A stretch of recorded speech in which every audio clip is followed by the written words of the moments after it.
of the Development Control Committee, which is due to health and safety reasons, will be held virtually. The meeting is being recorded and will be available via the Council's website to be viewed as soon as practicable following the meeting.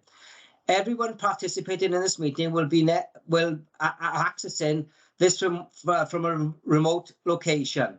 Please could everybody ensure that mobile phones are switched off or on silent mode. Members will have received an electronic copy of the agenda. I will ask officers to present a summary of the key points for the records. The agenda can be viewed on the Council's website.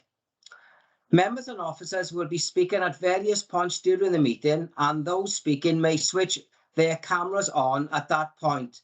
But I would ask that with the expectation of myself as chairperson, at all other times, keep your cameras and microphones switched off, as this will help to minimize any background noise and interference and to ensure the connections remain as stable as possible. If any member or officer wish to raise a point of question, please press the hands up icon on the screen at the top right-hand side of the Microsoft Teams window, and I will come to you in the order I receive requests. Please lower your hands once you have finished speaking. The chat button will be disabled at this meeting. Please do not use your microphones until I invite you to do so. Officers of Democratic Services will be supporting the meeting and will be monitoring the use of the microphones throughout this meeting, and when necessary, will mute those not being used.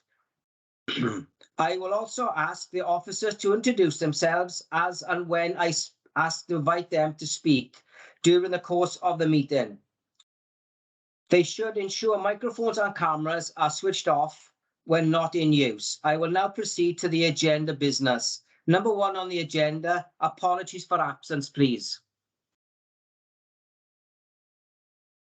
Thank you, Chair. For the benefit of the recording, my name is Andrew Rees, Democratic Services Officer, and we have one apology from Councillor Kern. Thank you, Chair. Thank you. Number 2, declarations of interest. Do you want to come back in on that one, Andrew? Oh, sorry, Councillor Hughes, if you want to say what you want to say now. I need to declare personal and prejudicial interest on item P/22/211/full Bryan Centre, Commercial Street, Nantum Oil, and I will withdraw from the meeting for that item. Thank you, Councillor Hughes, for that. Any more declarations of interest? No? Okay, thank you for that. Number 3 on the agenda. Please could somebody move and second that the minutes of the 26th of May 2022 are correct? Can somebody move, please?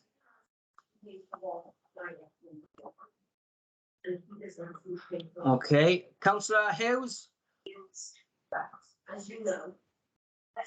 I move, Chair. Thank you. Can somebody second, please? Second. I'll second. Thank you. All in favour, I take it. Okay. Public speakers. There is one public speaker, but I will come back to that in a second. Number 5 on your agenda today is amendment sheet. I hope everybody's had that. Now I will go to the actual agenda itself, and we are going to move now to the public speaker, Mr. Miller, which is item 9, Commercial Street, Nantum Oil. Over to you, Andrew. Chair, before you do that, could you note item 6, which is the Development Control Committee guidance? Oh, yes. Okay, and also yes. note the amendment sheet as well, please. Okay, could somebody do that then, please? Could somebody note the amendment sheet? Yes, Councillor Martin Hughes, move. Thank you. Somebody second? Councillor Pratt, I'll second. Thank you, Second. Councillor Pratt. Thank you, Councillor Pratt. And number 6, Development Control Committee guidance. Can somebody move that as well, please? And second? I move. Thank you. Somebody second? Happy to second, Councillor Bennett. Thank you very much for that. Right, now we'll go on to number 9, Andrew. Mr. Miller, public speaker. That's not right either. If you actually started to say to him, like, let's go and have a posh meal in Cardiff, and you say those things. Okay. Chair, we do seem to have some interference on the line as well with the TV or a radio going on in the background as well. So if I can ask all members if they can You suddenly decided that. mute, really. Right. Okay, hang on a second. Let me just check. Hang on. You know,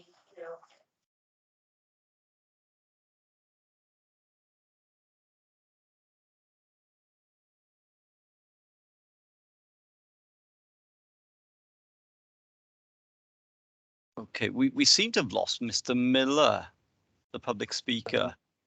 No, I am on. My Oh, you are on, are you? All My right. mic was muted. I've just unmuted it now. Right. Okay. Right. I Tell couldn't see you. tell me.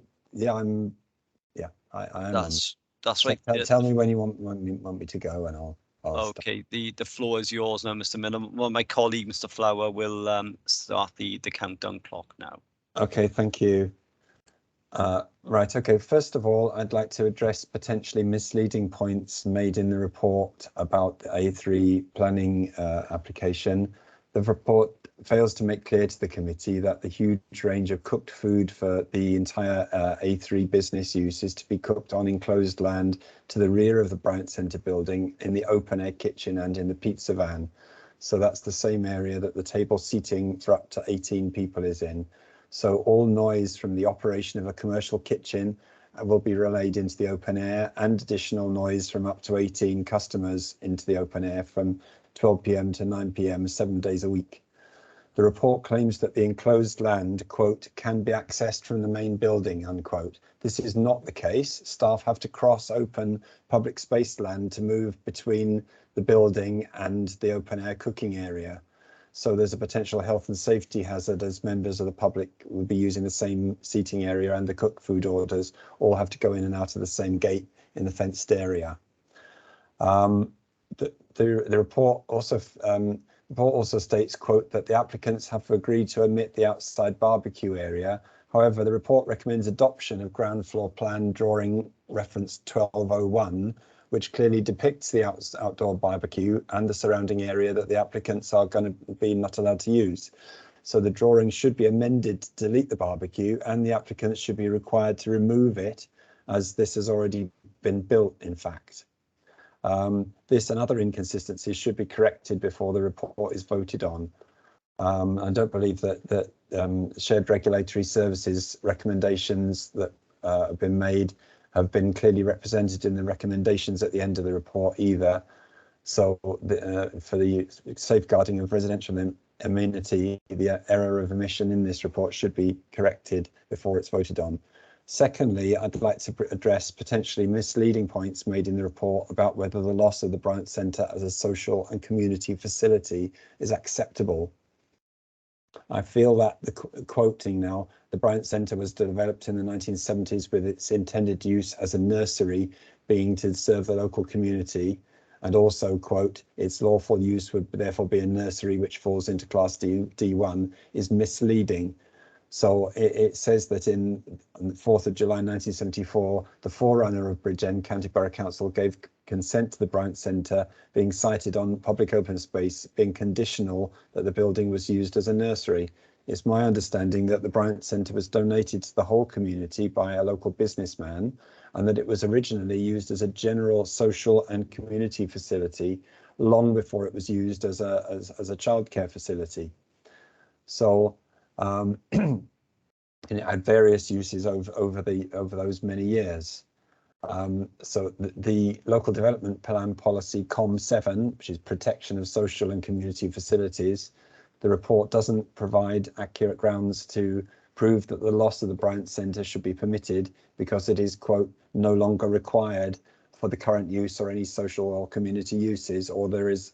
So the report has got a red herring in that to justify the loss of the Bryant Centre on the grounds that there is going to be a new build Welsh medium childcare community facility in Black Mill. the report is correct when it states that, quote, the objectors have rightly highlighted the loss of this community facility, but have not provided any evidence to suggest that demand for community uses has not already been met by existing buildings.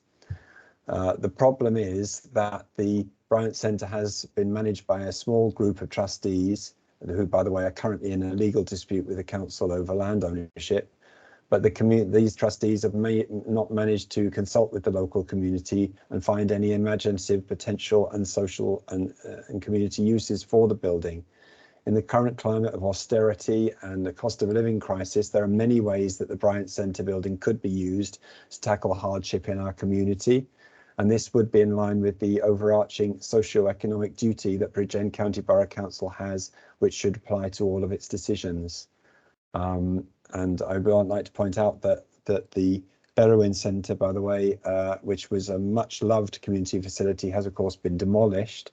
So we have many of the facilities that we have had in the past are now no longer available, and that the Bryant Centre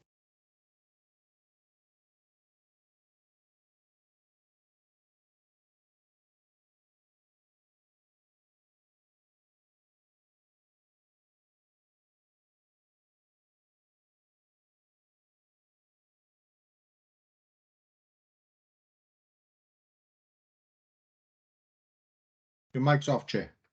Yeah, I know. Thank you. Councillor Clark. Thank you, Chair. Could I just ask what happened there at about 8 seconds? Obviously, I know. Mr. Miller was still talking. I agree. I don't know why he was cut off. Can he just, Andrew? Can Mr. Miller just finish his last point, please, or his sentence? Yeah, certainly, Chair. Could I invite you to do that, Mr. Miller? Just finish off your last sentence, please.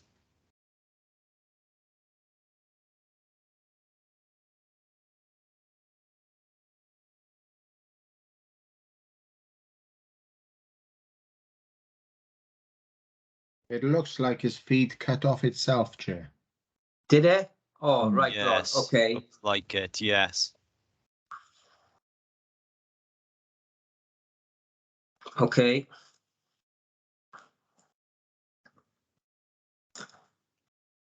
He doesn't want to come back in, Andrew, does he? Or has he just cut himself off? Rod?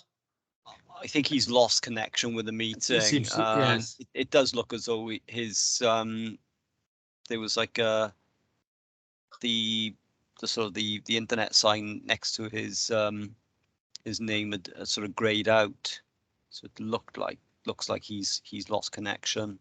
Yes, it's difficult, Chair, because I mean he didn't have very long left in any event, but No. I think it wasn't shut down by by us, as it were. No. So, but perhaps if you ask Phil Thomas to present a report, if Mr. Miller comes back, maybe he can finish that sentence. Okay, Phil, do you want to present your report, please? But before that, though, can I just ask, can somebody formally move the officer's recommendation and second it, please? The Master of Balance Train, Caterville Ghost, the Black Arrow, Kidnapped, the Prisoner of Move, Chair. I second. Thank you. Moved and seconded. Thank you very much. Phil, do you want to come in now and give your presentation, please? Thank you, Chair. With your permission, if you don't mind, I'm going to try and just share a Google image of where we're at, just so members can get an understanding, if that's okay, Chair. Yes, fine. Yes, that would be fantastic. Right, I'll refer to that now in a minute. Thank you, Chair. For the purposes of the recording, I'm Phil Thomas. I'm the case officer for this application at the Bryant Centre in Nantymoel. Members, I'll try and just take you through some key issues with the report, and I'll try and address some of the issues that Mr. Miller mentioned. Unfortunately, it would be pretty good if he was on the call to hear what I was saying, but he's referenced certain things he feels are misleading in the report. I hope that's not the case, and I'll try and offer some clarification in terms of some of the issues raised. The Bryant Centre, and it is something he talked about in his presentation, it's been on site since the 1970s on the site of the old goods station at the northern end of Commercial Street in Nantymoel. It sits within a nice informal green space. If I can just put my cursor, that is the Bryant Centre. As I said, been there since the 1970s. It has an extended area at the back, which you probably can see on the photographs on your committee report, members, on the first page of this item. As I said, been there for a number of years, a temporary building by all accounts in terms of its appearance, albeit it's been there the best part of 50 years now. Sits within a green space quite close to the River Ogmore and very, very close to the community route that runs alongside the building. Commercial street, yeah, by its very nature, at one time was commercial, but there's less and less commercial uses within it now. On the map, on the Google Street image, you can see it says Rushi, which is a takeaway facility. Immediately next door to that, you have a Londis convenience store. You have the public house, and further down Commercial Street, you have a club. But that really is the extent of commercial facilities. Predominantly, the area now around it is residential. So some commercial, but predominantly residential. The application is in part retrospective because the applicants have already installed the fixtures and fittings, as it were, to allow an A3 use, takeaway use to commence. There are cooking facilities within the Bryant Centre, but as Mr. Miller quite rightly says, there are cooking facilities in the van at the rear and a small kitchen that's been extended at the back of the Bryant Centre. So that's where the food will be prepared. It will be served within the building. There's a servery in there. And there's the opportunity for that then to be consumed at the rear of the building in an outside seating area. If I can just zoom in to this map, you can probably just pick out where this outside seating area is. You can see that white, that is actually the van. So you've got like a small extension here, the van here, and an outside seating area. Through the negotiations on the application, the applicants confirmed that the business will be open for customers between midday and 10 p.m. Monday to Sunday, with the outside seating area only available for customers between 12 and 8 p.m. One of the issues Mr. Miller referred to was the requirements for shared regulatory services that said that it would only be possible, or they wanted that only customers that would purchase the food from the pizza van at the back, it's only they that could sit within the outside seating area. Well, if you purchase food from within the Bryant Centre and take it round the back, well, you know, I don't, it would be very difficult to us to enforce that. So that's not a condition of the consent. I draw members' attention in the report to the representations we received, particularly from the local member she was at the time of the application when it was submitted, the Community Council who've made more recent observations on the submission, and yes, indeed, the comments that we've had from our colleagues in Shared Regulatory Services. Members should be aware of the very detailed objections that we received from Mr. Miller, Mr. and Mrs. Miller, and I will also point you to further comments we received from them, which are recorded on the amendment sheet. I suppose for balance, I've got to mention we did receive one letter of support for the application. The policy context for members is set out on page 47 and 48 of your report. Now, having considered the policies, the representations made by Mr. and Mrs. Miller and others, there are some key issues that Mr. Miller, in fairness, has picked up on in his representation. Firstly, is whether the principle of introducing an A3 use in this location, which is outside an established commercial centre, with the associated loss of a social community facility is acceptable. Now, it's not a commercial area, but it is the settlement of Nanty Moel. It's not a rural area, it is a settlement. And by virtue of the policies within the development plan rather, it's a place where retail and community facilities should be provided. It's the focal point for other surrounding areas. As I said earlier, historically, the area to the south of the site was defined as a commercial area many years ago when I started working in the council. But with the closure of many of the retail units over the last 20 years and their change to residential uses, such a designation does not currently exist in the development plan. Nevertheless, as I've said, policy PLA1 does support the development of residential and commercial uses of an appropriate scale in such settlements, subject to other policy considerations. Now, the Bryant Centre was developed in the 70s. It was consented as a nursery. I know Mr. Miller suggested that's misleading. I'm only really saying what the consent said. It was a nursery. I wasn't around then to tell you what it was then used after. And we don't have any applications other than the original consent. So I would class that as a nursery. A nursery can be used for other purposes. It is a community building, and community buildings have a level of protection within the policies of the development plan, and they are set out in your report. The planning consultant working on behalf of the applicant has suggested that the last community use, the nursery, ended some time ago, possibly because an alternative newer facility was being delivered in Black Mill. There's also been references to the suitability of the building in terms of access and insulation, and also the condition of the building as to whether it could properly serve for community uses in the future.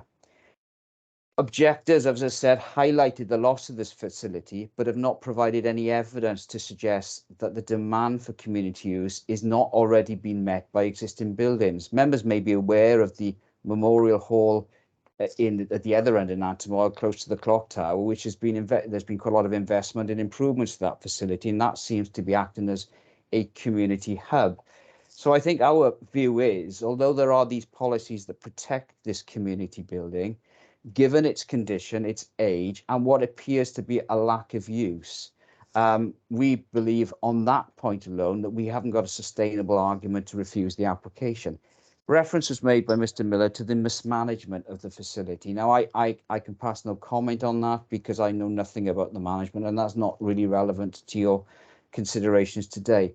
One other thing I just need to deal with on a matter of principle is, as I said earlier, the site is within it's within the floodplain of the River Ogmore. Obviously, the River Ogmore is in its fairly early stages here. NRW have not objected to this application, but it's probably worth noting that if a community building was proposed in this location now, it's unlikely in terms of flood risk whether that use would be acceptable. A community building is a highly vulnerable use. A retail unit is not. Something just to give some thought to. Probably the key consideration, and something that was most definitely highlighted by Mr. Miller, was the impact, the potential impact of the use on the living conditions of those residents close by. And what we're talking about here is noise, odours, litter, and whether those impacts could be potentially offset by the imposition of planning conditions. The report takes members to a particular guidance that we have published back some years ago now, SPG on A3 uses, specifically hot food takeaways. I think we all recognise that those type of uses can have an impact on residential amenity. At the end of the day, within your report, I've given you a list of all those negative, should we say, things that come from A3 uses, such as odour, waste, litter. And in fairness, not surprisingly, those things listed within the SPG have also been highlighted by the objector. Now, Commercial Street is now predominantly residential in character, despite its name, with only a few commercial uses remaining: the public house, the convenience shop, and the takeaway facility. All those are within some 100 metres of the application site. The nearest properties are on an elevated section of Station Road, which is to the sort of east of the site. They're 30 metres from the Bryan Centre. Mr. and Mrs. Miller's property lies due west. I would, having measured the distances from the outside seating area to the boundary of their property, I'm estimating about 24-25 metres. From the outside seating area to their actual dwelling house, it's more in the range of 50 metres. The SPG considers specific locational scenarios where takeaway uses may come forward. In an area which is completely residential in character, such uses would be unlikely to be acceptable on the basis of their impact on living conditions. The objector claims that the area is almost exclusively residential, and have even suggested it has a semi-rural character in the sense that the noise levels are relatively low. However, as indicated above, some commercial uses do lie close to the application site, and based on information taken from offline, would appear to indicate that these uses operate into the late evening. Although it's acknowledged that the commercial usage is limited, they do exist. So the context for the application is more accurately described as a small retail area in an otherwise residential area.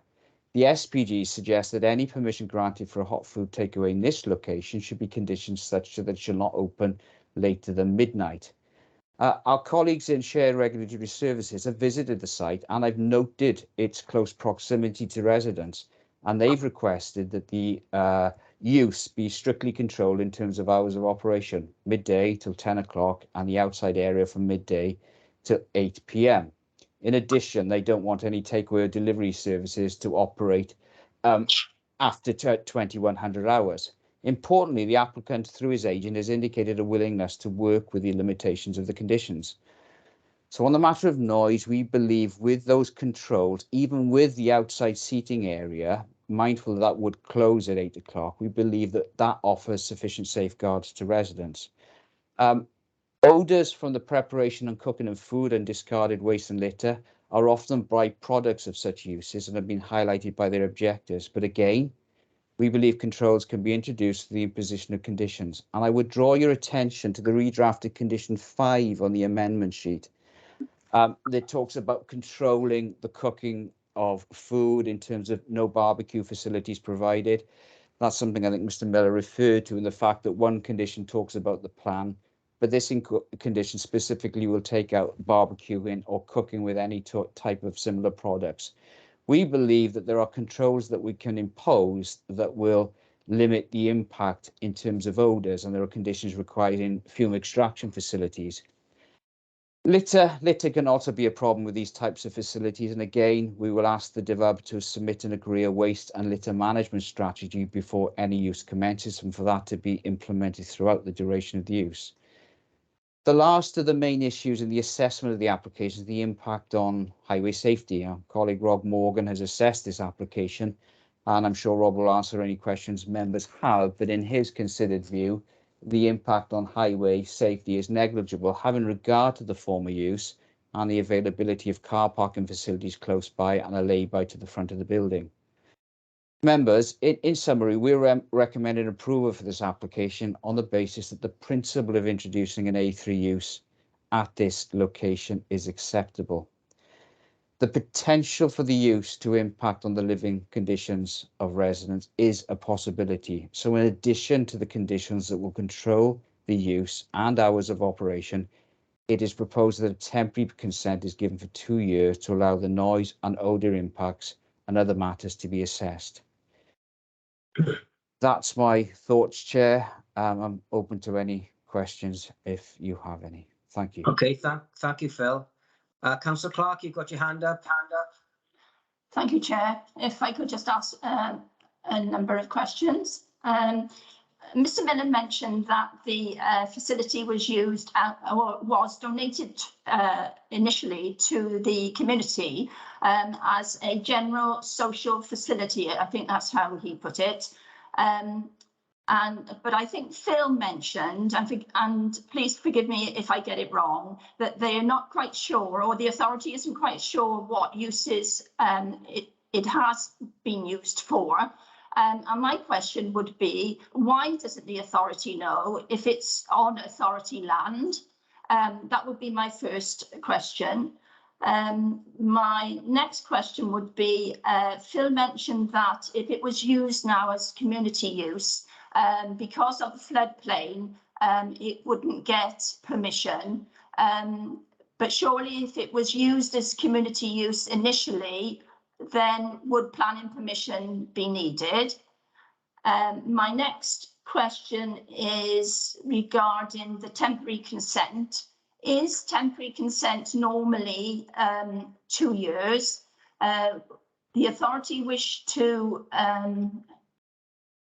where does it say now? It should be granted for 2 years. It's only on a temporary basis to assess the impact of the use on living conditions. And I think he mentioned odours and noise.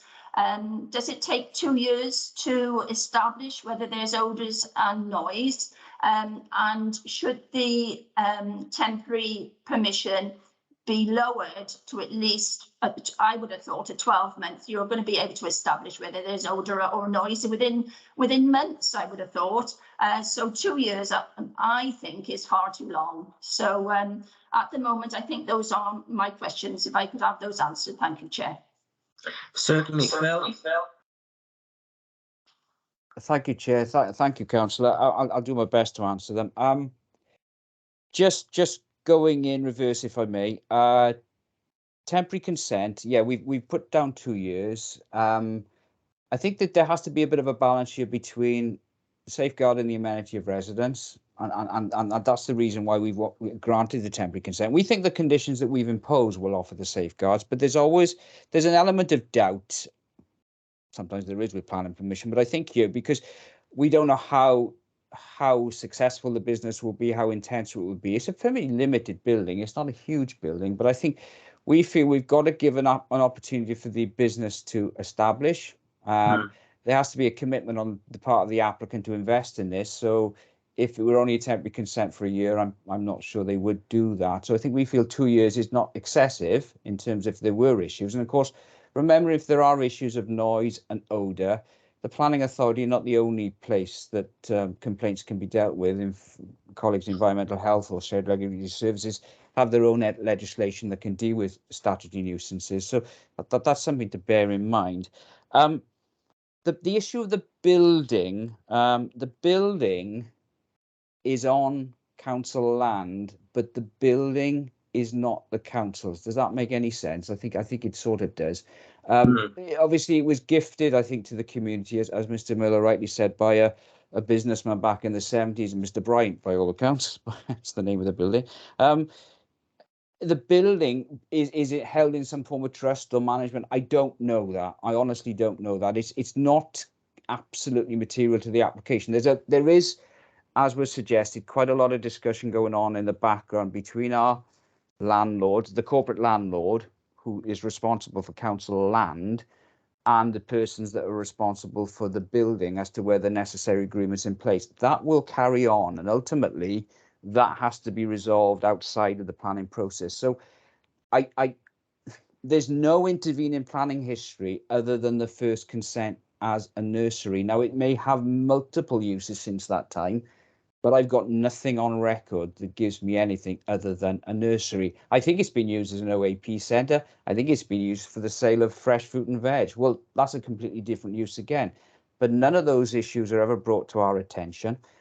I think Councillor talked about flooding. I'm sorry, I may have misled, and I didn't mean to. That can be used. That building can be used as for community use today, tomorrow, whatever, because it exists. There's no need for a change of use to community. It is a community use.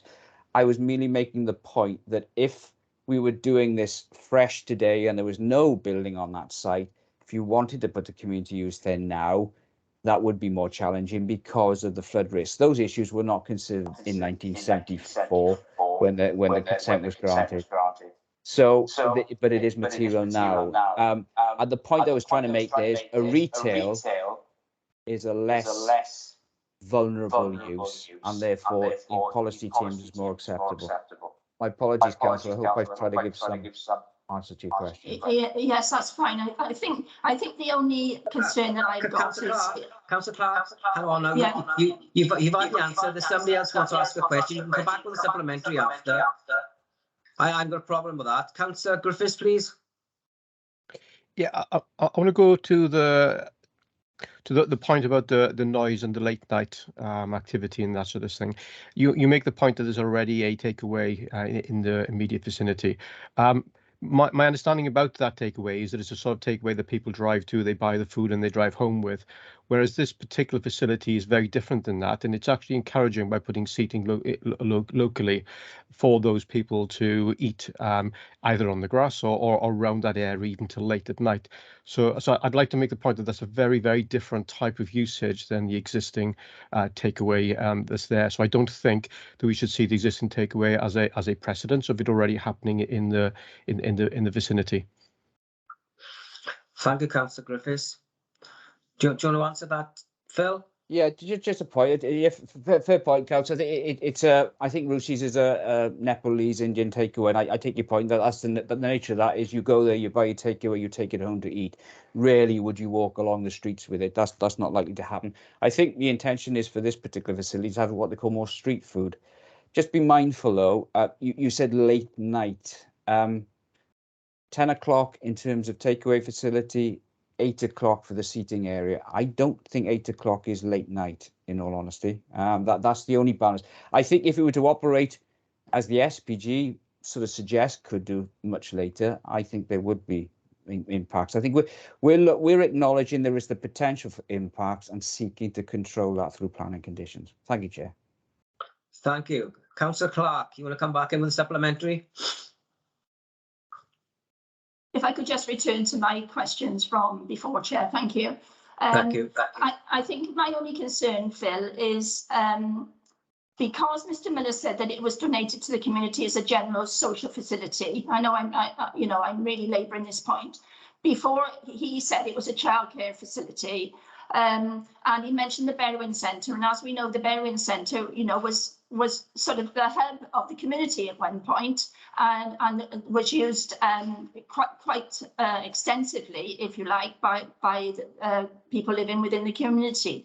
So Mr. Miller did mention that obviously they haven't got enough community facilities within the area. I mean, I don't know the area, obviously. I'm only going on what I'm being told by you or Mr. Miller today, really. Thank you, Councillor Clark. Phil, do you answer that, please? Yeah, it's a fair point. I tried to do a little bit of a sort of an assessment of community facilities. Yes, you're right. The Berwyn Centre was a large facility there, but that was, as I said, demolished and cleared some years ago, and there's a community garden, I think, in lieu of that now being developed. There seems to be quite a lot of investment in the Memorial Hall, and that does seem to be, looking at the website, that does seem to be a real hub for community facilities. I don't think there's much doubt that the Bryant Centre hasn't been used, or I understand hasn't been used for a community purpose in very recent times. And I think there's a question as to whether a building that's 50 years old that had which it is temporary. I've been in the building. It is a temporary building. All right, it's been fitted out in the manner that the applicants propose to use it for. I don't know how well that would serve the community now in terms of access for all, as it were, because it's there is a ramp there, I think. In terms of the condition of the building, how many more years will that support a community use? And would there need to be significant investment in it to sort of improve it for community purposes? The argument's been put forward by parties. I'm just not convinced the evidence is there that there's a huge demand for this facility for community purposes as we see it at the moment. I don't know all the other community facilities within the valley. Like yourself, Councillor, I'm not from there, but there does appear to be other community buildings that have received investment. They just clarify the point about Isfrin Industrial Estate, where there is a new childcare facility being developed. Just mindful that is a Welsh medium childcare facility. It is in the Ogmore Valley, albeit somewhat distant from Nantymoel. That will be an up-to-date, fully furnished facility. Whether that's a direct replacement for the Bryant Centre, possibly not, albeit it will provide a similar type of use. So, yeah, I'm sorry, Councillor, I'm waffling a little bit with this because I can't give you a full appraisal of all the community use, just in a view that this facility, I think, may be reaching the point of its usefulness in terms of a community building, simply by the structure and its age, and possibly to some extent how accessible it is to all. Thanks, Chair. Thank you. Simon, Griffiths, please. Yeah, thank you, Chair. I'm a bit confused. You mentioned that you would not allow this building to become a community if it was actually new planning, but certainly you would not also allow it to become a food and drink establishment if it was a new application either. So I think it's a little bit of a red herring, because you would not allow someone to build something to this quality at this point, and as a new building with this quality, surely for a food and retail establishment. Can I? Phil? Yes, thank you, Chair. No, I need to clarify that point. Sorry, I make this point a bit clearer, because members will get into this issue, and that's probably not fair if I make it point. If we were presented with an application today, I forget the building that's there now, for a new community facility there, that would be quite a challenging application, because that would be within a flood zone. And a community building is classed as a highly vulnerable use. Community centres, as you often see, sadly, in flood events, are often used for places for families to go. you know, in such event. So community buildings are not best located in a flood area. They can continue to use this building for community purposes. It's there. Natural Resources Wales can do nothing about it. It is there. The point I was making that retail use is not in the same classification from a flooding perspective as a community building. It's a less vulnerable use. So if an application for a retail unit, and I'm just dealing purely with the flooding issues we proposed here, that wouldn't be as much of a problem from a flood risk perspective. Sorry, I hope I've clarified that point. I don't want members to get too caught up on that issue because we're really in the merits of the planning application, but there is a factor. The applicant's agent made this point, was that the proposed use looks better in the light of the publisher guidance from flood risks than a community building is. The fact is, if we don't have this application, this community building will stay there. You know, I hope members understand what I'm trying to say. And apologies if I've misled you. Thank you, Chair. If I may just come back on one point, Chair, if you don't mind. I'm very cautious about taking away a building that is a community building, and I think we've got to have not on a balance of probabilities that it would be better. I think we have to be very certain that there is a better benefit to the community of the change of use of this and taking it away as a community building. And I'm not sure on the balance of all of this that I'm seeing sufficient evidence. And I think some of the things we're talking about, like other nurseries and other locations, I'm not sure whether those are specifically material to the decision about this planning change of use. Maybe you could advise me on that, because surely we're looking at this as a specific decision on this specific location.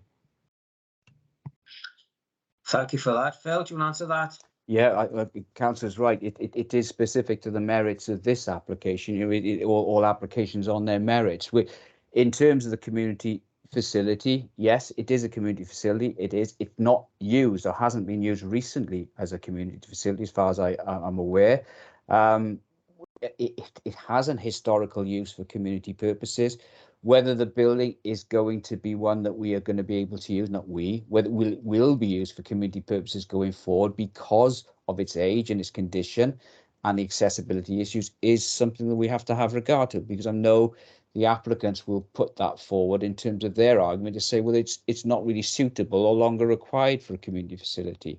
Our appraisal has been to say, yes, we tend to go with that view, that it probably has a limited lifespan in terms of its community uses going forward. And therefore, yes, a retail use, it is a community facility in a sense, but albeit it's a very specific niche one, that it provides food and takeaway food, and it's a commercial business at the end of the day. So I hear what members are saying. At the end of the day, that's a judgment that we've come to on our recommendation, is that the arguments about a loss of community facilities are not sustainable. But members may obviously take a different view to that. Jonathan, Chair, thank you. Okay, Jonathan. Yeah, thank you, Chair. For the purpose of the recording, my name is Jonathan Parsons, the Group Manager for Planning and Development Services. I think that the points, Chair, that have been raised by members and by the objector are very valid. They're material to the determination of the application. What the case officer Phil has put forward is the sort of planning balance argument on the merits of the case in this particular instance. We do have a policy in our development plan, that's been rightly pointed out, that does seek to protect community facilities.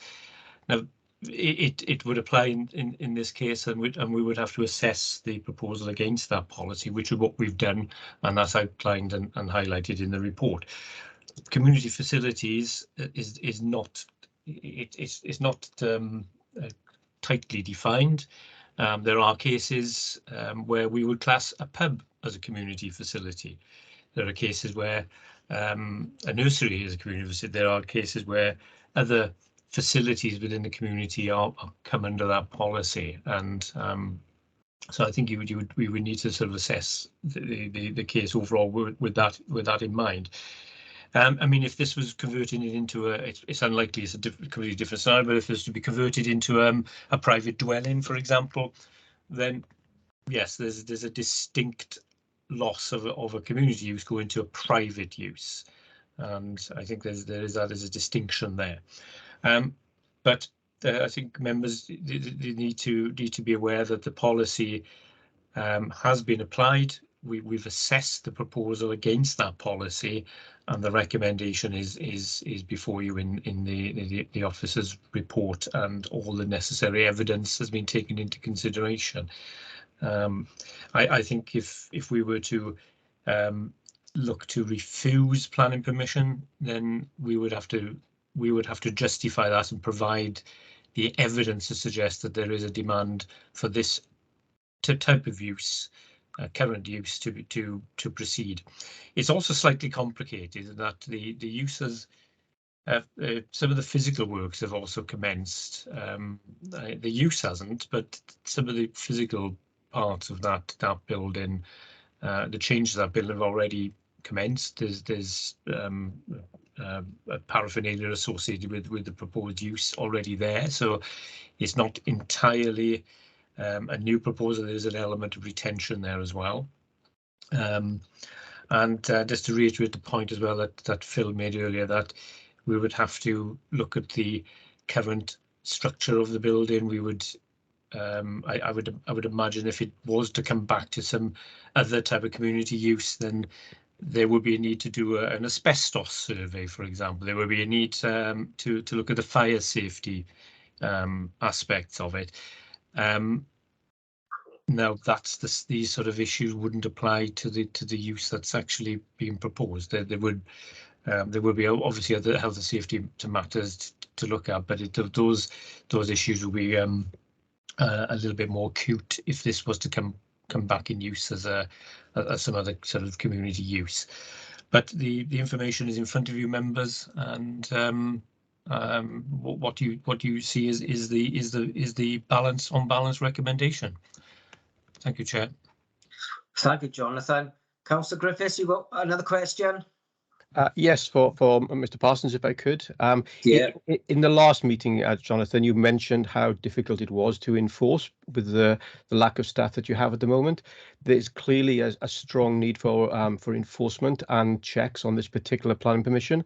So could you just confirm for me that your department does have the sufficient resource to be able to do the appropriate checks on, if we go ahead with this, that you actually do have the people to do appropriate enforcement? Sadly, we are under resourced, so I will say that we can't deny that. We are actively looking to increase the resource on particularly in the enforcement team to ensure that we can do what's actually needed. We've only got one enforcement officer at the moment, but we are looking to create more roles to provide the necessary service to follow up our planning decisions and to act where there's been breaches of planning control. Unfortunately, that's not a material planning consideration. The very fact that we put conditions on implies that they can be enforced. So we couldn't use the lack of resources to refuse planning permission, but I can assure members that we're doing whatever we can to increase the enforcement footprint of Bridgend Planning Service, and we've been down to one enforcement officer for a number of years, but there are moves afoot through a restructuring exercise to increase that to 3 officers, which would allow us plenty of resource then to ensure that conditions are met. But we also would rely very heavily on people like Mr. Miller, who is a resident, that if Mr. Miller is concerned, then no doubt Mr. Miller will contact us to point out that there are issues, and then we'll be able to react to that as well.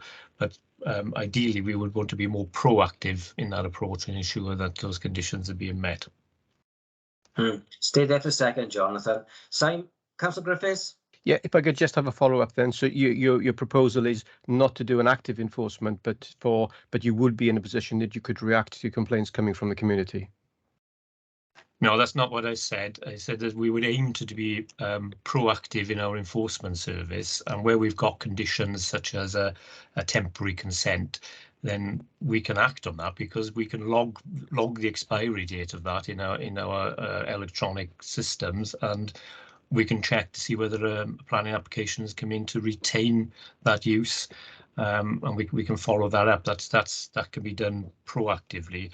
But we will also react when residents contact us or members contact us. We can also react in a sort of a blue light scenario. But we would aim to be as proactive as possible when we apply these conditions to a consent. But as I said, I'll reiterate again, we are trying to tackle those resource issues that we have, and we will do everything in our power to ensure that conditions are complied with. Okay, thank you very much, Chair. Thank you, Jonathan. Thank you, Jonathan. Right, it's been moved and seconded.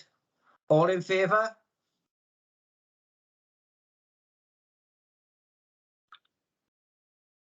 Chair, well, we need members to indicate. We can do so verbally if they wish, but if they're happy with the recommendation. Can somebody formally move? Oh, well, I have moved. Well, it has been moved and seconded. Yeah, yeah. So are we all in favour?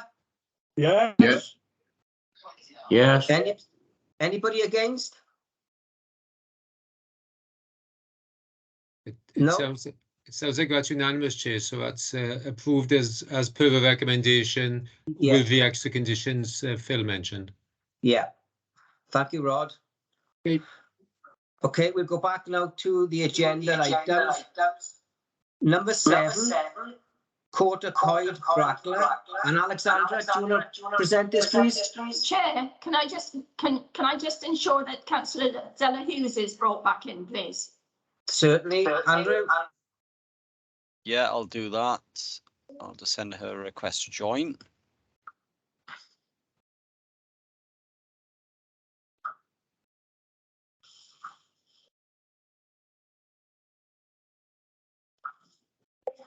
Can you just tell us when she's back in, please, Andrew? Yeah, she's back in now. Yeah, Okay. back in now. Alexandra? Yeah, Floor's yours. Thank you. For the purposes of the recording, I'm Alexandra Richards, Senior Planning Officer. This application is presented today to consider the objections received from 2 of the neighbouring properties, as well as Brackler Community Council. Please note that in addition to the objections received, a total of 6 letters of support have been received from other neighbouring residents. The proposal comprises the retention of a static caravan positioned to the rear of the dwelling known as 14 Quarter Coed in Brackler. The caravan comprises an open plan kitchen, dining, living space with 2 bedrooms, 1 ensuite shower room and a bathroom. It's currently occupied by the elderly parents of the home owner, who provide additional day-to-day care for the parents, such as the provision of hot meals and washing or bathing needs. The site itself comprises a relatively large residential plot accessed off a private driveway and is relatively flat in nature, with a wooded area to the west covered by a tree preservation order. The key considerations in the determination of this application are the impact of the development on the visual amenities of the area and on residential amenity. So turning to visual amenity, the caravan is located to the rear of the existing dwelling and is not visible when viewing the property from the front. At present, the boundary treatment along the northern site boundary has been removed, so the caravan can be seen from the communal green space to the north. However, with the retention of the boundary treatment, its visual impact will be minimal and will not cause harm to the wider residential area to the extent that will warrant a refusal of planning permission on such grounds. As such, the retention of the caravan is considered to be acceptable in visual amenity terms. In respect of the impact on neighbouring properties to the south of the application site, the static caravan is positioned 6.4 metres away from the southern boundary and has a maximum height of 3.4 metres. Whilst there are windows in the side elevation of the caravan, it principally faces the east towards the rear elevation of the main host property and is therefore considered acceptable in this regard. In the determination of the application, weight has been placed on the personal circumstances of the occupiers of the caravan. They cannot live independently of the main dwelling due to a reliance upon the occupiers to provide care, and therefore the caravan can only be used in conjunction with the main dwelling. To ensure this is the case and that the caravan is not used as a separate unit of accommodation, a condition is recommended to be imposed which limits the use of the caravan to being ancillary and incidental to the main dwelling only, and that it can only be used by the existing occupiers, Mr. and Mrs. Roblin. It's recommended that the plan permission is granted on a temporary basis up to the 31st of December 2025 to ensure the authority retain effective control over the application site and to prevent the caravan from being used as a separate unit of accommodation. Members are advised to approve the application subject to the recommended planning conditions. Thank you, Alexandra. Can somebody formally move the officer's recommendation, please? Happy to move, Chair. Happy to second then, Chair. Thank you. Right. Councillor Martin Hughes, question. Thank you, Chair. On page 21, I note that the planning permission ceases on the 31st of December 2025. My question is, could an additional clause be added possibly about a review in, say, 6 months before that expiry date? Or would a fresh application have to be made with the associated admin and cost involved to the applicants? To me, the date does seem a bit arbitrary, but I understand that there does need to be something finite. And the assumption is that the occupiers will probably not be there in 3 years' time, which is a bit sad, but you know, that's the implication there. I think a lot does depend on the health and welfare of the elderly occupants, Mr. and Mrs. Roblin, and I just wondered what Alexander's view was on that. Thank you. Thank you, Councillor Hughes. Alexander? The date may seem arbitrary, but any temporary consent we grant is usually granted to the 31st of December so that the enforcement section can review all of the temporary consents in early January. And if we haven't received a consent to extend the temporary period, or if the use has ceased, we can review it at that time and then advise the applicants or landowners accordingly. So that's what that date is put on there for. In terms of reviewing 6 months previously, it would be up to the applicant to know that the date of expiry of the application is the 31st of December 2025 and seek further guidance from us prior to the expiry date as to whether they need to reapply for a consent or if the use has ceased, then when the removal of the caravan would need to be done by. Okay, thank you for that. Okay, Councillor Hughes? Yeah, that's fine. Just having consideration for the stresses that the families will have in circumstances like this, and if there's some help and understanding from the department, I think that puts everything in good stead. Thank you. Thank you, Councillor Clark. Thank you, Chair. I basically wanted to come in again on the temporary permission, and in contrary to the last application where I was against the length of time, I agree with what the speaker mentioning about only 2 years' time, which gives sort of an idea that the parents won't be there, which personally I feel is terrible. When you're looking towards that, I mean, if someone is given that date, 2025, then they're probably thinking, everyone's thinking my parents won't be here. So I find that quite upsetting, actually. And I'm just wondering whether the temporary period could be extended. I know that they could come back in 2 years and ask for an extension on the temporary permission. But it just seems a little bit, how can I say, Insensitive. Okay, thank you for that. Alexandra? I think the idea with the temporary consent in this case is that obviously the caravan is a sort of temporary building in by its nature, and the temporary consent is not granted because the current occupiers can only be there until then. It's sort of granted on a temporary nature so that the applicants can consider perhaps building a more permanent structure within the garden to be used as an annex, or perhaps extending the existing property so that the occupiers of the caravan can move into the main property during that time.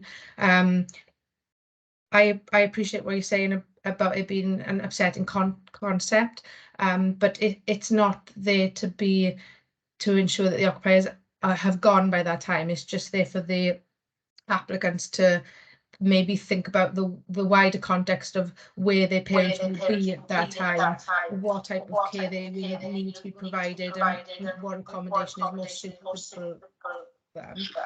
Yes, and it's also there so that if any of the conditions are breached, then the caravan will not become immune from us taking further enforcement action. If the caravan is there for a period of 4 years or more, then it would become immune from enforcement action. So it's also provided on a temporary basis for us to ensure that we can control the site if the event happened that they were operating in breach. Okay, thank you for that. Councillor Martin Williams, please. Thank you, Chair. I agree entirely with Councillor Hughes and Councillor Clark, and it was the question I first had in mind when I put my hand up. It does seem insensitive, and also it does, it does strike me that someone sort of struck a balance between how soon and how long might someone be on this earth. Is it not possible to have a temporary consent based on the need or the occupation? And I note there is a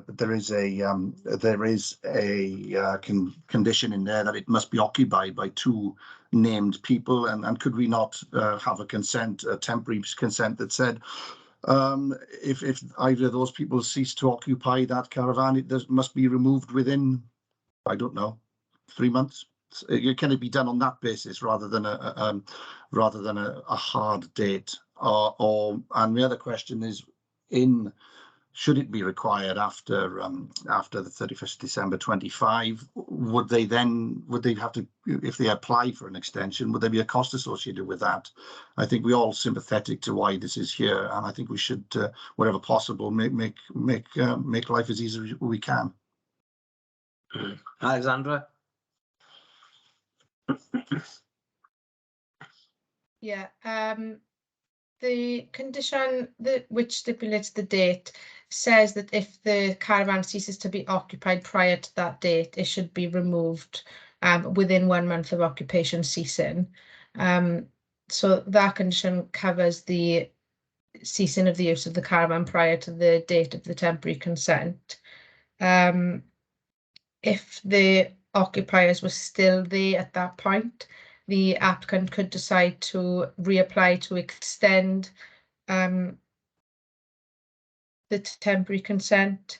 I'll have to look at the fees to see whether there would be any fee associated with the any subsequent application.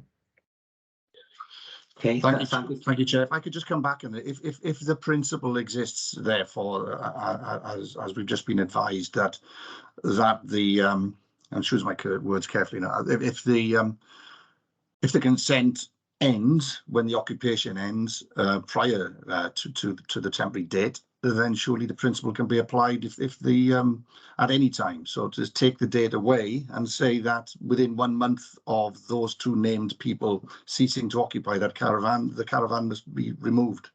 It just seems to be sensible and proportionate and sensitive. Okay, Jonathan, do you want to come back and answer that? Yeah, thank you, Chair. I think Sandra has sort of explained the sort of situation quite succinctly, and the reasons for the imposition of the conditions. And I take on board what members have said. Whether it's insensitive, well, it's not intended to be insensitive. What we've got to think about is the land use planning implications, and I think the reasons for the condition have been explained. Yeah, I mean, we don't, I think the implication is that there's an end date and that's final. I think in reality, what we're trying to do is manage the use of the land, and we can only do that in the mechanisms that we have in front of us. And the concern is, and this has been raised by people that have objected to it, is that there's a caravan being placed in like a large caravan being placed in a domestic setting, and we're mindful of that. And what we don't want is that use to become established and become lawful, and then it stays forevermore, and potentially the use that could develop into a separate residential use. So the chances of that happening, probably unlikely, but we have to consider this as part of the land use planning considerations. I think I will say is that we're all human beings, and we may be planners, but we're still human. We would deal with any situation sensitively, and if a situation arose, then we wouldn't be coming down there demanding that they take the caravan away and reinstate the land if it wasn't appropriate to do so. But we need to retain effective control over that the planning situation. But we would deal with things as sensitively as we can. There will be a need potentially to apply for planning consent, but that there will be a cost associated with that. But it's not a huge cost, and it's not something that's prohibitive. But we also want to give the applicant the potential to consider more permanent options as well. And ideally, we would rather see a permanent annex attached to the house, but we understand as well that there's the circumstances may completely change in that period. But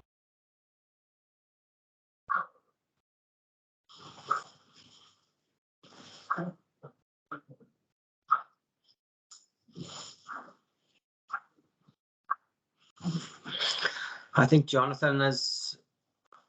Seems to have frozen, Chair. Yeah, I think that's the case. Well, look, while we're waiting for that, Alexandra, Councillor Griffiths is on. He wants to ask another question, supplementary. Councillor Griffiths? Thank you very much, Chair. Yes, Alexandra. So I'm concerned about the rear boundary of the property and the access to the property that seems to be currently open to the common use land that's just behind there. And the application also or the documentation you provided also references prior removal of some trees, I believe, and you're still waiting for the house owners to replant trees which they had removed some time ago.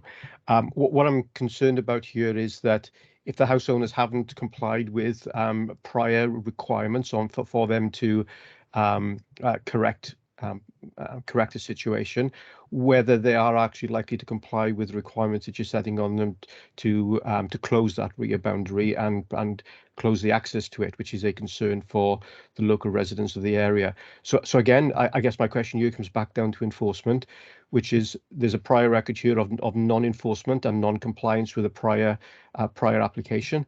And I have to note as well that prior application is dismissed in the report that you provided because nobody put a timescale on that requirement. It says that they have to plant some trees, but they didn't put a deadline on the trees, and so we've said, well, it doesn't apply then because we never put a deadline. So it seems odd that we as a council did not put a deadline.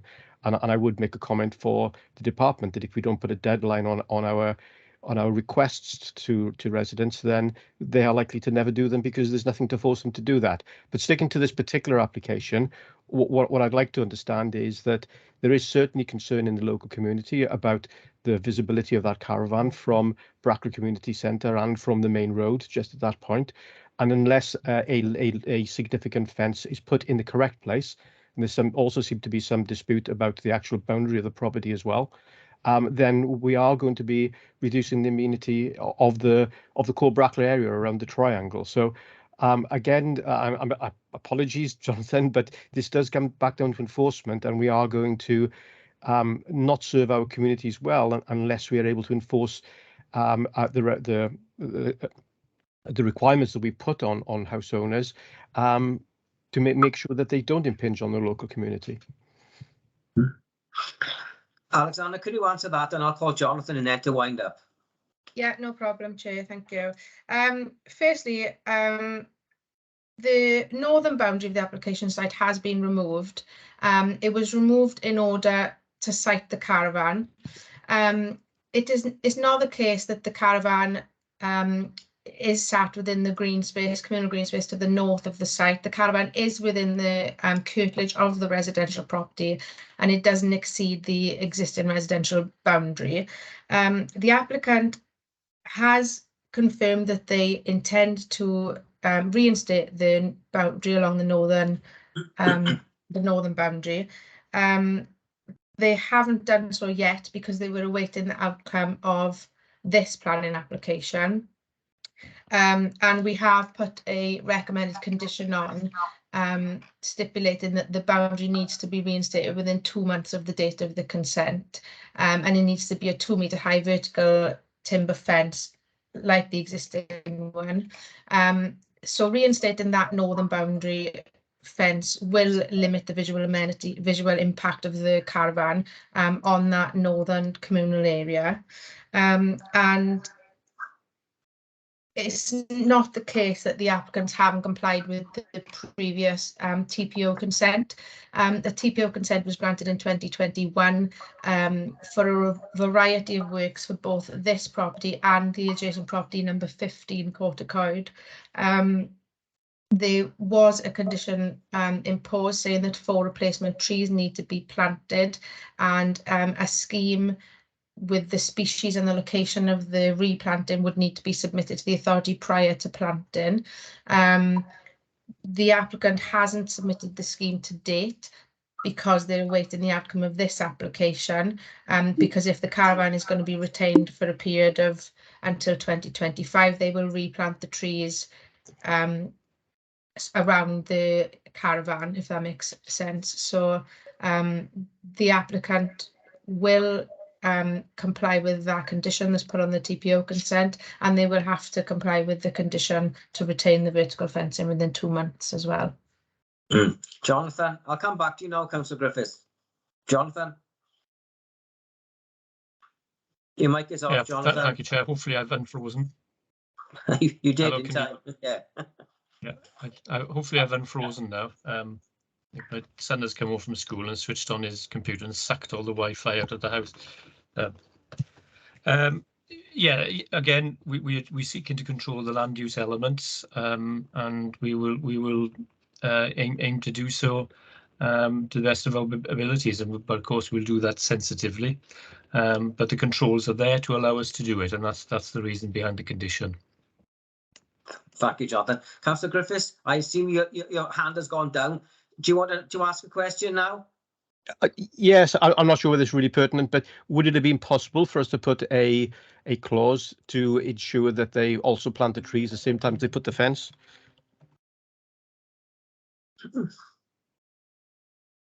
Alexander?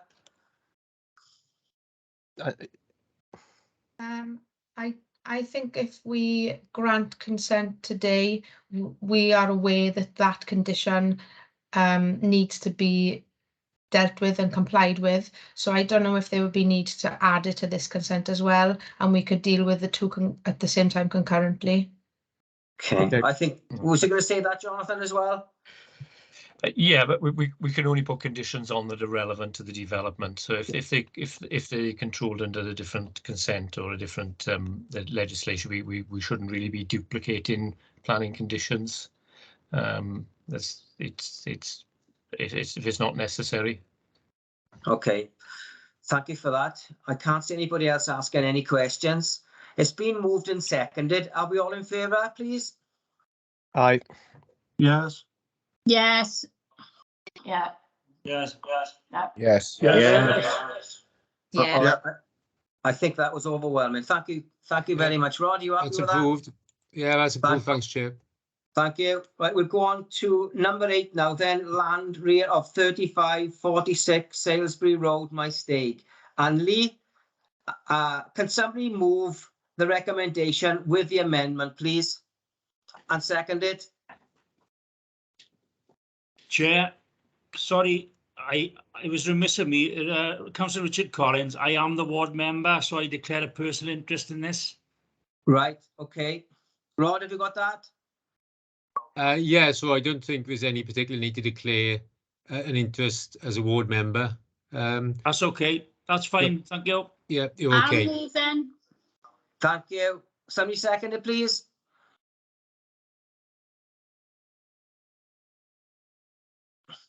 Second, Councillor Pratt. I'll second it, Mr. Chair. Thank you very much. So I've moved and seconded with the amendment. Lee, over to you. Thank you, Chair. For the purpose of the recording, I am Lee Evans, Senior Planning Officer. Agenda item 8 then seeks outline planning permission for the erection of 3 detached dwellings on land towards the rear of 35 to 46 Salisbury Road, My Stake. Submitted an outline with all matters reserved for future consideration except access to the site. The application effectively seeks to establish the principle of residential development at the site. It is proposed, as detailed through the indicative drawings and information that accompanies the application, to erect 3 large detached properties with a split level design incorporated into the slope and topography of the site. Associated off-street car parking provision and garden spaces would be provided at each of the 3 properties. Indicative plans and photographs of the site are detailed in the report to members. The scheme has been subject to a level of negotiation and amendment, with the applicant originally submitting a scheme for the development of 4 dwellings at the site that was subsequently amended to 3 dwellings.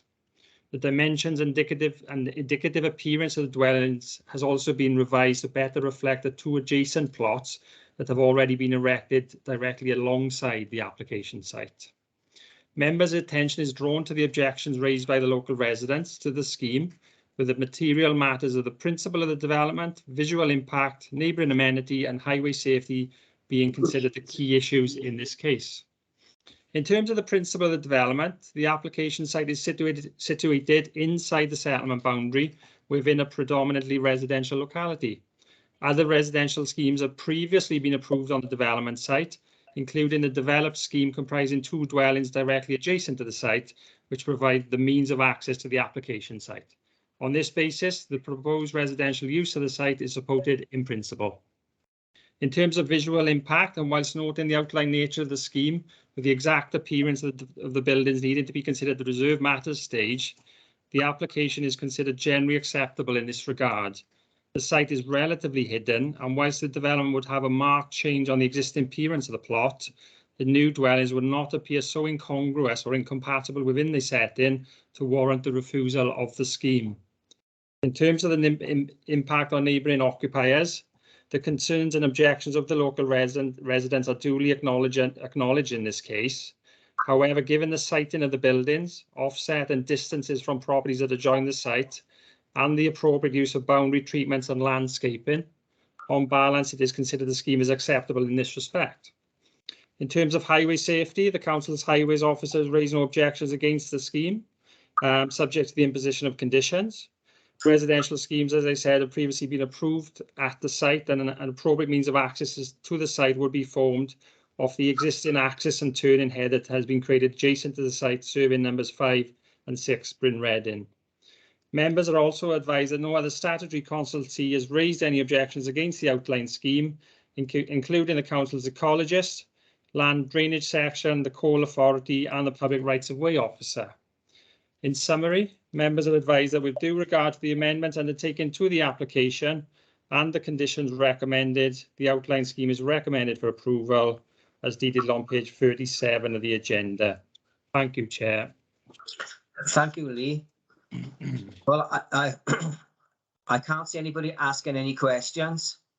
Nobody's indicated. Oh, Councillor Hughes, Councillor Oh, Hughes. sorry to disappoint you, Chair. Yeah, all it was point on 41. I was pleased to note the attention to detail on the drainage on the advisory notes, which you know, goes some way to addressing the concerns that the representations brought up. I would caution, however, that such sites in valley communities are very often pepper potted with hidden springs, natural springs, you know, water courses cause enormous problems in certain cases. And given that, you know, the vegetation will be cut back substantially, there'll be a considerable amount of excavation. I think, you know, it is important that the surface drainage issues are properly considered and addressed, and just for, you know, us to be aware that these hidden dangers do arise in particular plots like this. I understand also that there have been issues about block drains or whatever in the vicinity of Salisbury Road in the past, which might have given rise to some of the concerns from residents. And so I think there's a natural concern, you know, that the drainage matters being addressed. So I don't know what Lee would have to say in response to that one. Thank you, Councillor Hughes. Lee? Yeah, thank you, Councillor. Fair comments. That the drainage officer has actually been out to the site. He's walked over the site, very aware of the issues that have gone on in the past there.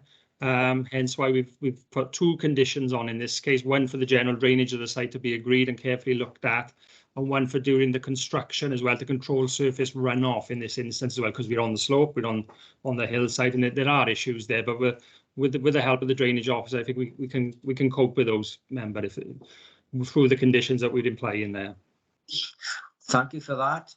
Councillor Griffiths?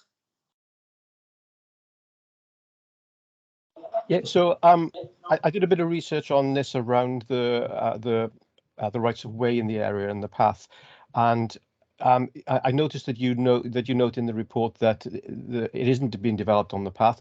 Some markings of the path in some maps that I looked at, there was an overlap between the development and the right of way. I don't think that you've required that any right of way that is there be properly relocated if necessary. And I just wondered whether that is something that we should be looking at. Lee? Fair comment. I mean, since we've had the comments off the residents about the rights of way, we went to the council's rights of way officer. He's indicated there's two rights of ways effectively here. There's one at the very back of the site and one along the eastern side, which are outside, in his words, outside the red line boundary effectively, and shouldn't be, affected by this development. There's no registered right of way being affected. One of the objections talks about an informal path that's being created, but that's not a designated right of way anyway, member. So, we are comfortable that they shouldn't be affected by this development as such. If I may just come back on that, just to make sure that we're not closing off access that people frequently use.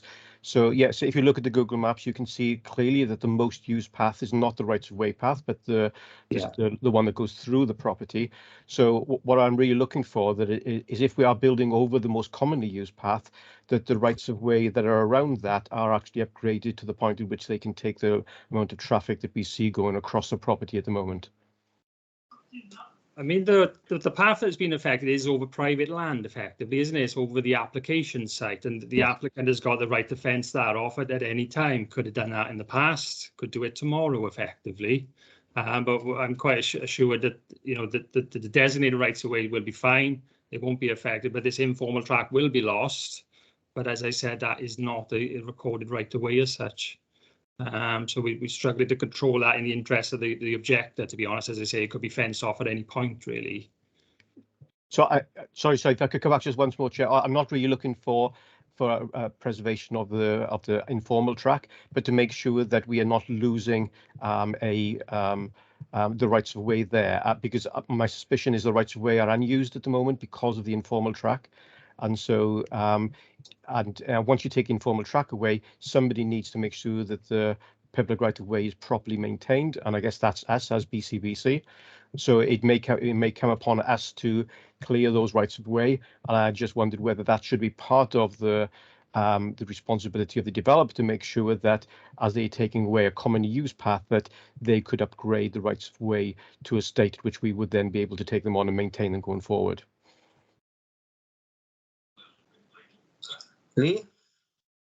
It's fair comment. I mean, keep emphasising the rights of way are outside the red line boundary. Whether it be fair to put the onus on this applicant, I'm not quite sure whether John wants to press that issue. I don't know, but Jonathan, do you want to come in on that? Thank you, Chair. Yeah, I think we can only impose conditions and requirements that are reasonably necessary for the implementation of the planning consent. And I think whilst it may be a sort of a community benefit to try and get the existing rights of way that are there to be upgraded, it's not something we can impose through this planning condition. It would be something that would be a condition that wouldn't comply with the tests for validity, and could quite possibly be challenged. I think what Lee has said is that the existing public rights of way, i.e. those that are established as a highway, effectively, are not affected by this development. Any sort of informal private access that has been built up there over a period of time, well, that doesn't enjoy that sort of same highway status. If the other people living around there were to challenge it, and then they can do so privately, but it wouldn't be something that we could impose or protect in this particular case. But we're, as I said, we can only do what we are allowed to do under the planning guidance that's in front of us. Councillor Griffiths, you haven't dropped your hand. Do you want another question? No, I think I've probably had enough questions now. Thank you, Chair. Okay. Right, it's been moved and seconded with the amendment. Are we all in favour of it, please? Yes. Yes. Yes. Yes. Rod? Yeah, that's fine, Chair. It's unanimous, so that's approved. Okay. Thank you all for that. So we're going to number 10, appeals. Jonathan?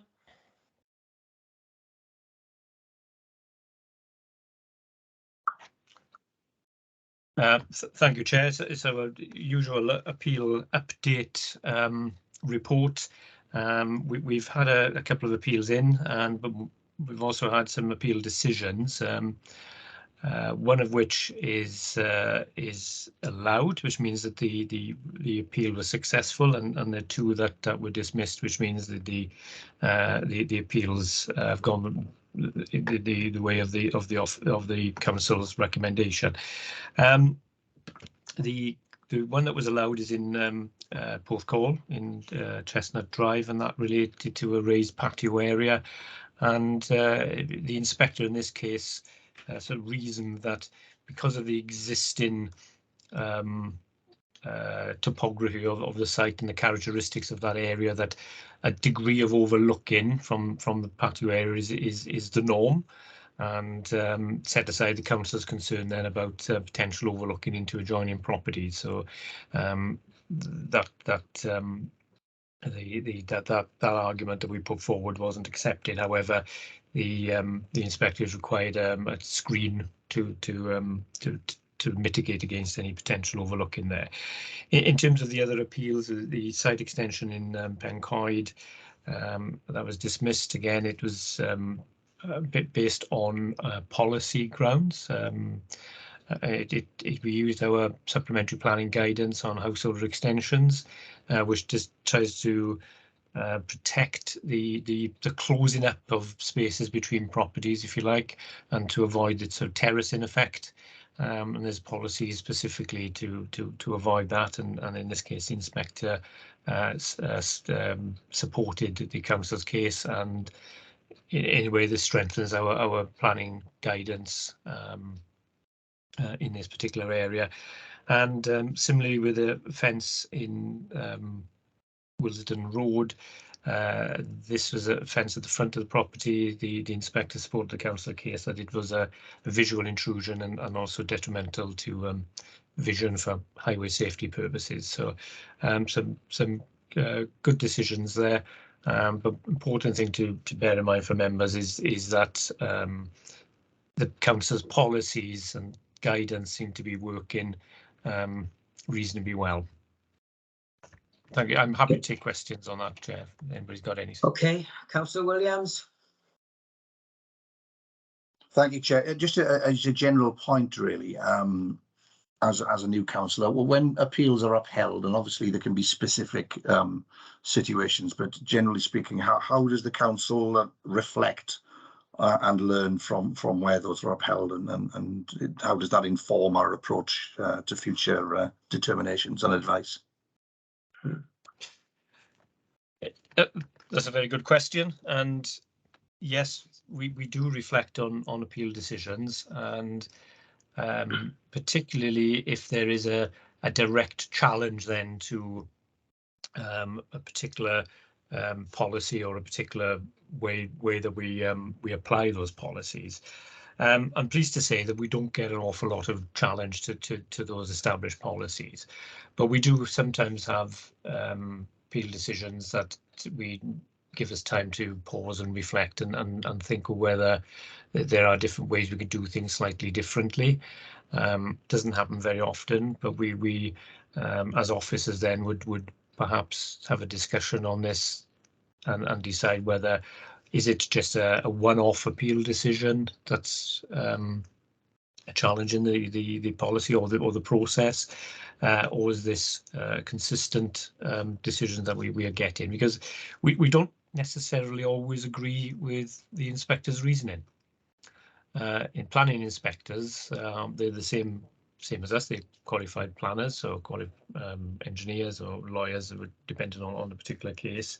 But they make the decisions based on their own reasoning, whereas the local planning authority does the same thing. So sometimes the decisions are we wonder why they made that way, and other times we think, yeah, there's perhaps a reason there that we can maybe tweak our policies or look to do things differently. But yeah, we do reflect on it, and we do, if necessary, we do tweak our decisions. And we in the next item I will be talking about the workshop session on our revised supplementary planning guidance on design and amenity space within buildings, and some of the changes and the tweaks to those documents are as a result of planning appeal decisions, and where there's been consistent inspectors reasoning that would tend to go against what we're trying to apply. I see Rodri's come on. Rodri may want to comment further on. Well, just quickly, for the purposes of the recording, my name is Roger Davis and I'm the Development and Building Control Manager at BCBC.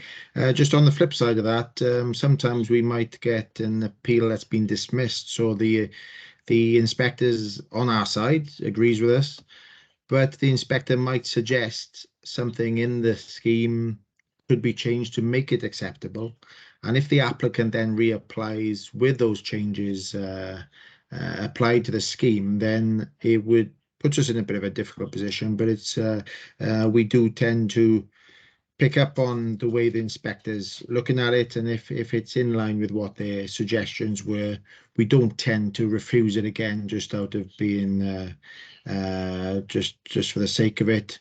We do take on board the suggestions of the inspector and take it from there. So that can sometimes disappoint perhaps objectors, but we take a pragmatic view on what the inspector says, and obviously there's no point going down this route of going down another appeal and possibly running the risk of losing that appeal if what the applicant has made the changes as sort of suggested or recommended by the inspector. So it's another way of looking at it as well. Okay, Thank you, Chair. thank you, Rodri. can somebody formally move and seconded the group manager's report, please? I move. I'll second. Thank you. All in agreement? Aye. Right, thank you. Number 11 on your papers is nomination and appointments of Rights of Way Subcommittee. This is mine, Chair. Yeah. For purposes of tape, my name is Roderick Jones. I'm the legal advisor to the committee. So, a couple of reports here about subcommittees. The first one, which is item 11, this is nomination and appointments to a Rights of Way subcommittee. And if I take you to paragraph 4, 4.1, the Rights of Way subcommittee currently consists of 6 members of the Development Control Committee, and anybody who sits on the subcommittee, of course, has to be a member of this committee because it's one of its functions, but it's done through this Rights of Way subcommittee. And 4.2 then, Chair, shows the composition, and it's based upon the based upon the balance of the committee with elected members. So there's 3 members for Labour. It always includes the chair and vice chair of the main committee, and 1 other Labour member, 2 members for the Bridgend County Independents, and 1 for the Democratic Alliance. So if I take then to recommendation, that's at paragraph 9.1. So the recommendation is that the Development Control Committee nominates and appoints 6 members from this committee to form a Rights of Way sub. And as already just said, Chair, that's the chair and vice chair and 1 other Labour member, 2 Bridgend County Independent members, and 1 Democratic Alliance member. And I think from the briefing this morning, you're going to bring in Andrew Rees to just sort out this part of the nominations, Chair. Yeah, I did. Andrew, over to you. Yes, thank you, Chair. As my colleague Rod Jones has just said, as per recommendation 9.1 of the report, we're seeking 3 Labour group members, and they will be to include the chairperson and the vice chairperson, and 1 other Labour group member, 2 members of the Bridgend County Independents group, and to be drawn from this committee.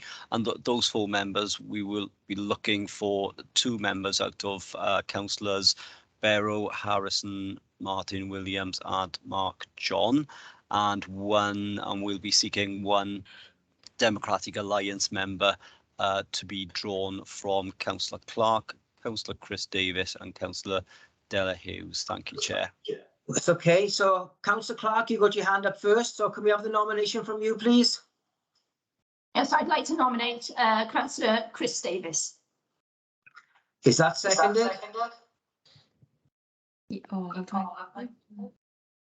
Yeah, I second that. Okay. So, Councillor Hughes, please. Yeah, Labour nomination, Councillor Simon Griffiths. Is that seconded, please? Second. Thank you. Councillor Williams? Martin Williams? Yeah, I'd like to nominate David Harrison, please. Is that seconded, please? I'd second that, please. Did you get that, Chair? Yes, I did. Yeah, I've just seen Andrew writing it down.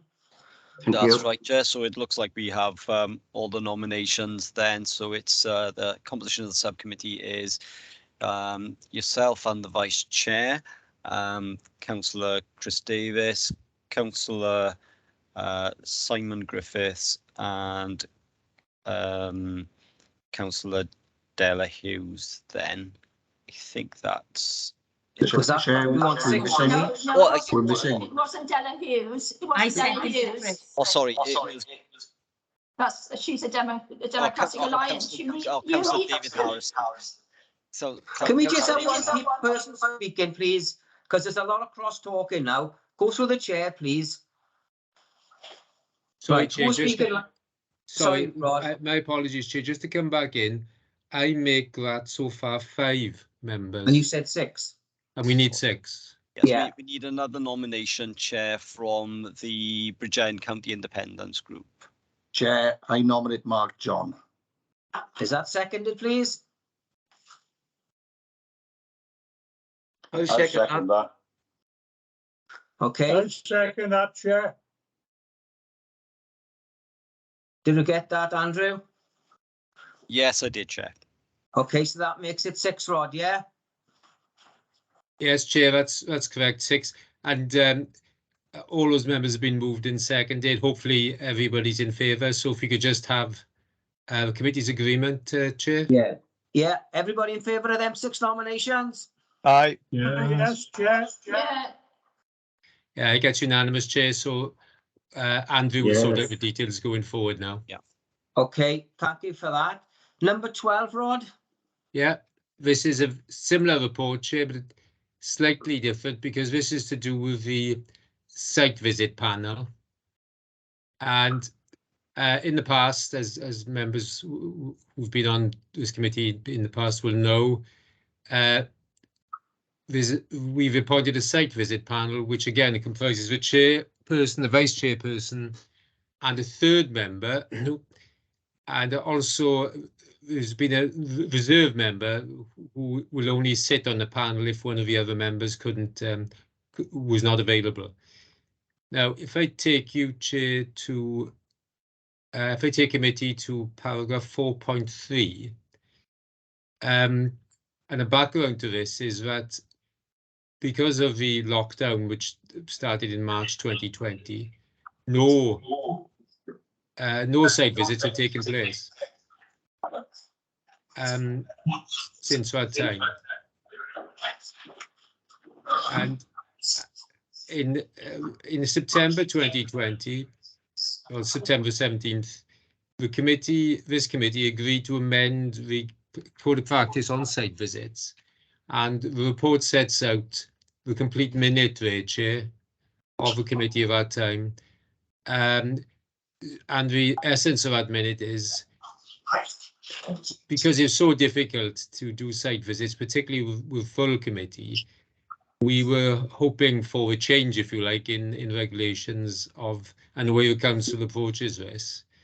And the decision that was made at that time was that for this particular site visit sub, there should be an expanded panel.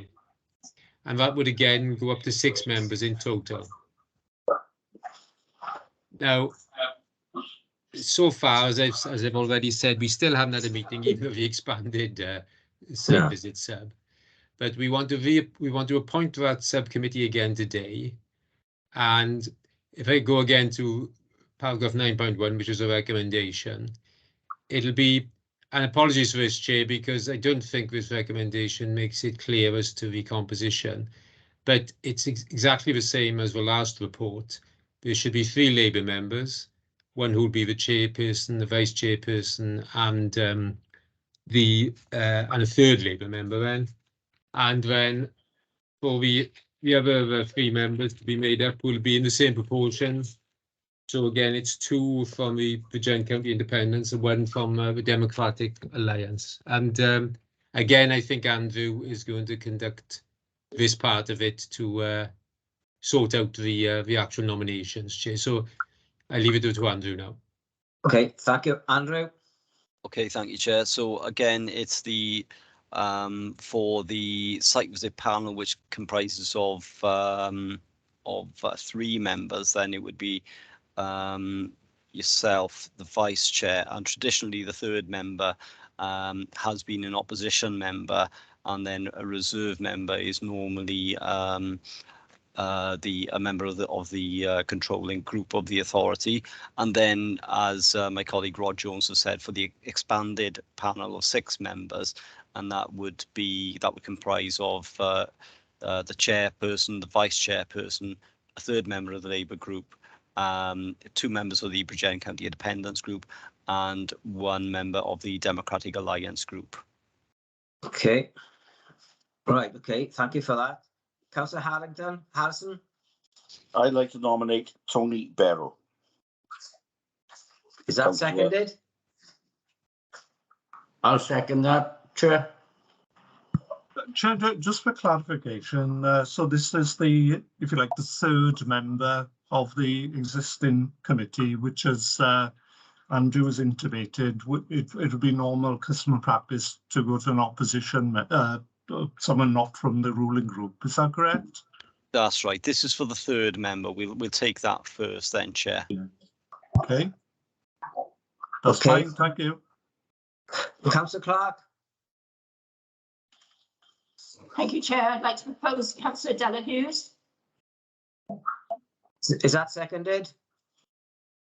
I'll second that. I don't know who said that. Okay. I think it was Councillor Chris Davis. Okay. Councillor Mark John? Martin Williams, please.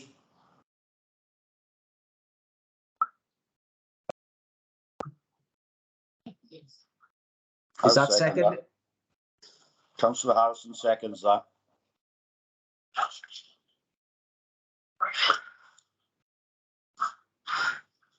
Did you not say, Andrew, that you want one member from the ruling group, which is the Labour Party?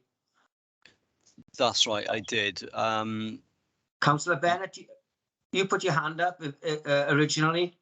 Yes, I did, Chair. I'd like to nominate Martin Hughes, Councillor Martin Hughes. Thank you. Thank you. Anybody second that, please? Seconded, Simon Griffiths. Thank you. Is that all the nominations done now, Andrew?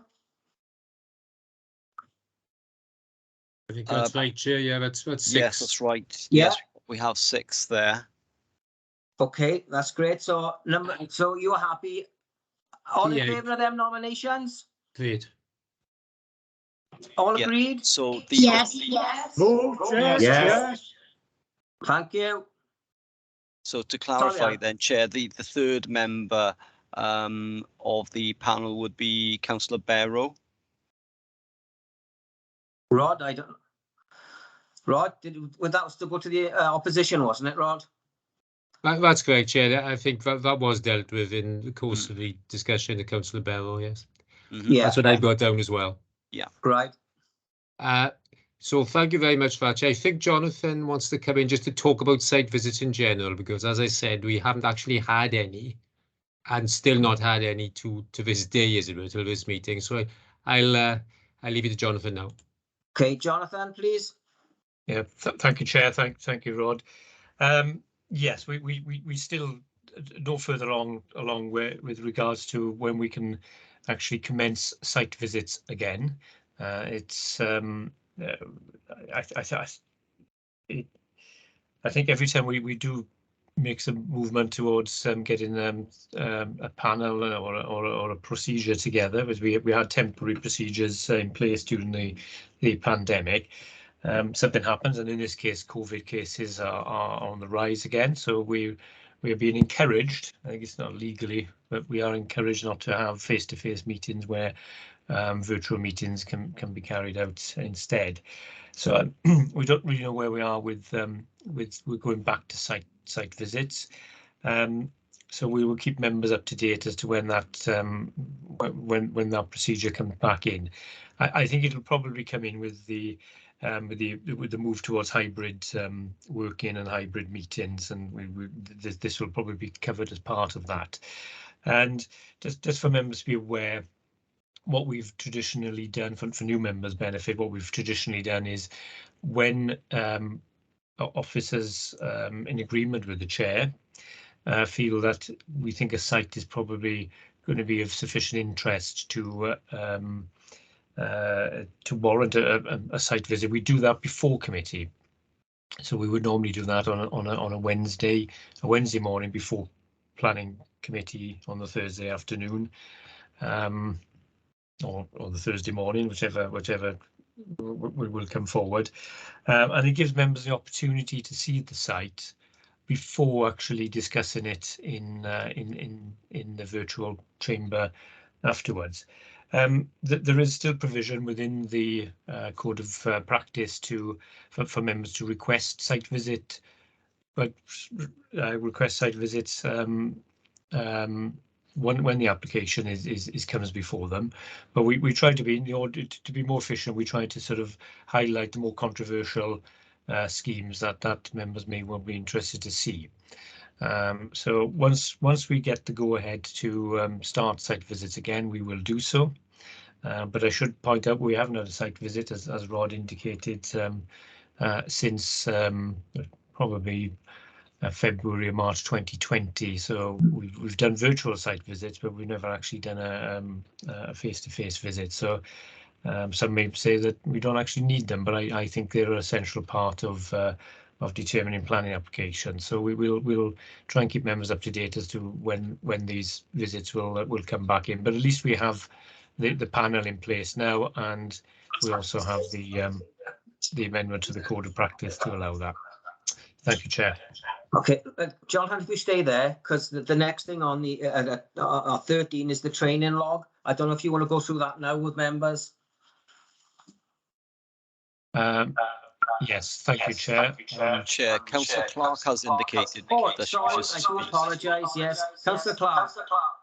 Thank you, Chair. I just really wanted to mention about the site visits, and Jonathan did say, you know, that he finds that they're an essential part of the planning process, and I would 100% totally agree with that. Personally, I mean, I've sat on development control for, well, I won't even go how many years. I won't even say it because I can't, you know, think how many I have sat on. But I've always found them very, very, very beneficial. There's nothing like seeing it in the flesh, so to speak, you know, and go into a site and having it explained. Obviously, the site visits are out in the open, so you know, I'm trying to find a reason why they shouldn't take place. You know, we don't need to be next to one another, you know, in very close proximity, etc. And I think, you know, serious thought does need to be given to bring in site visits forward, you know, if necessary, obviously. Thank you. Thank you for that comments. Jonathan, do you want to quickly reply? Yeah, to that? it's a good point, and this has been brought up numerous times with this committee, and I wouldn't disagree with what's been said. However, the corporate view is that unless there's a special business need for a visit, for a meeting, then we shouldn't be doing them. We also got to be mindful that some members may, for their own personal reasons or health reasons, should be isolating, or, you know, if one of them contracts COVID, then, you know, we have to be mindful of that as well. But yeah, that's the corporate view at the moment, and every time I've raised this with the corporate management board, and that's the response I get, is that there has to be specially justified reasons to have a face-to-face meeting or a site visit. I believe at one time that each member would have to have done a risk assessment of their own personal circumstances.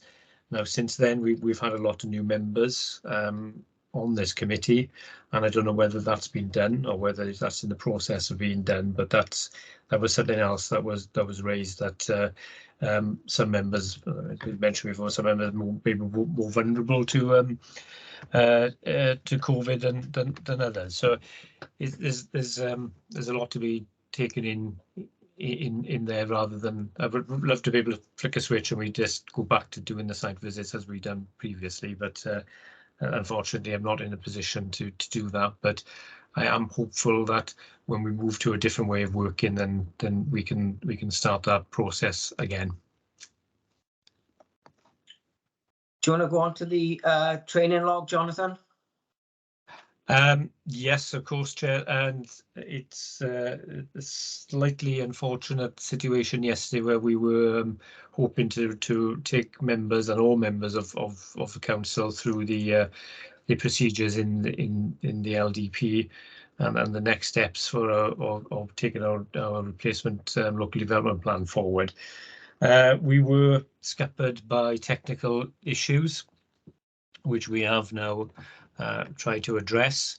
And for members' benefit, we really needed to do that presentation yesterday because it wouldn't have made sense otherwise. It was gonna, we needed to show sort of graphically what the plan entails.